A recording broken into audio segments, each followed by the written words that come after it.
Kozak back, SOAR Fitness blog. We're going to take today to talk about some of our core progressions, basically our prone bridging or prone plank progressions. Here at SOAR we do all kinds of core progressions, rotational chopping, side bridging, prone bridging, some other more advanced type stuff. We're kind of trying to move out of your old school ab training notion of doing 2 sets of 50 sit-ups and just lots of crunching and flexing of the spine and moving more into spinal stability type exercises, which is exactly what prone bridging is. If you're someone that's a back pain client at home, the more I read, if you suffer from low back pain, probably the least amount of flexion of your spine, the better. So these things I'm going to show you here are probably much better abdominal alternatives for you than sitting down and doing your traditional crunches and sit-ups. So our level 1 prone bridge is exactly just a plank on the floor.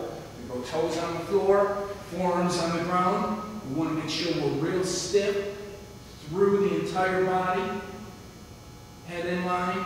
We want to make sure we're not extending the spine or having our butt up in the air.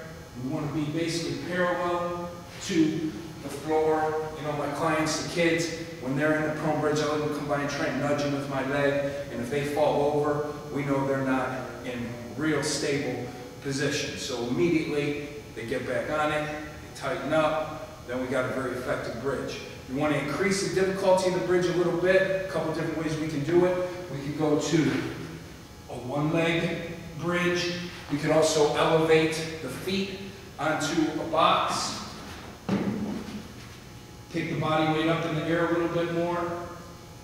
Increase the difficulty a little bit. Okay? Then we start to move into things like rollouts. If you've ever seen, you know, the ab dollies or the ab wheels, same concept. The only thing is if you're not really strong in the core and you lay down to do an ab wheel or ab dolly, you're probably going to do some damage to yourself. So the higher the object, the better, especially if you're a beginner. So we start with these Swiss ball rollouts. We put our hands on the ground, stay real stable up top, roll out to a flat, come back in.